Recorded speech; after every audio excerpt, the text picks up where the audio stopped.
বক্তব্য রাখছিলেন প্রধানমন্ত্রী শেখ হাসিনা। তৈরি পোশাক খাতে চীনের ছেড়ে দেয়া 20% বাজার দখলের সম্ভাবনা রয়েছে বাংলাদেশের। সম্প্রতি বিশ্বব্যাংকের এক প্রতিবেদনে এমন তথ্যই উঠে এসেছে। তবে এই বাজার ধরতে অবকাঠামো উন্নয়ন সহ জ্বালানি সুবিধা নিশ্চিত করা দরকার বলে মনে করে তৈরি পোশাক শিল্প মালিকদের সংগঠন বিজিএমইএ। এদিকে নতুন করে বিনিয়োগের ক্ষেত্রে সতর্কতার সাথে সিদ্ধান্ত নেওয়ার পরামর্শ অর্থনীতিবিদদের। বিস্তারিত কামরুল হাসান সবুজের প্রতিবেদনে। বর্তমানে দেশে 10 কোটি 33 লাখ কর্মোপযোগী মানুষের মধ্যে চাকরি করেন অর্ধেক। এর সাথে আগামী এক দশকে প্রতি বছর গড়ে 20 লাখ কর্মক্ষম মানুষ প্রবেশ করবে চাকরির বাজারে।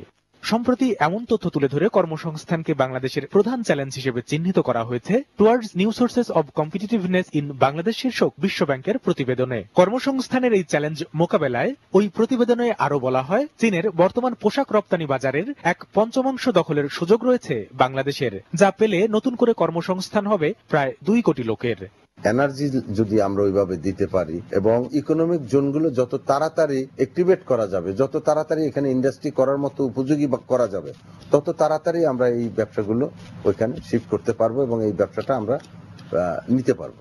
এদিকে অর্থনৈতিক গতিশীলতা ধরে রাখার স্বার্থে নতুন করে বিনিয়োগের ক্ষেত্রে মান বিবেচনা করে পণ্যের অর্ডার নেওয়ার পরামর্শ অর্থনীতিবিদদের। কতটুকু লো এন্ড প্রোডাক্ট করব, কতটুকু মিডিয়াম এন্ড বা কতটুকু হাই এন্ড প্রোডাক্ট করব, সেইভাবে কৌশল ঠিক করে বিনিয়োগে যাওয়া। যদি চায়না থেকে লো এন্ড প্রোডাক্টটি বেশি মাত্রায় চলে আসে এবং সেটি দিয়েই যদি আমরা আমাদের প্রোডাক্ট বাস্কেটটা ভরে ফেলি, তাহলে আমাদের যে একটি কৌশলগতভাবে আপগ্রেডেশনের যে চিন্তাটি তৈরি পোশাক খাতের, সেটি কিন্তু শ্রুত হয়ে যেতে পারে। পাশাপাশি ভোক্তার সুবিধা বিবেচনার সাথে শ্রমিকদের জীবনমান উন্নয়নের বিষয়টিও নজরে রাখার পরামর্শ তাদের। ওয়ার্কারদের বেতনও দিতে পারেন। কামরুল হাসান সবুজ, সময় সংবাদ, ঢাকা।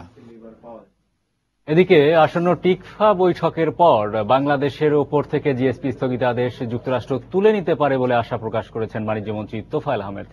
মঙ্গলবার দুপুরে মার্কিন রাষ্ট্রদূত মার্শিয়া ব্লুম বার্নিকাটের সঙ্গে বৈঠকের পর মন্ত্রী বলেন,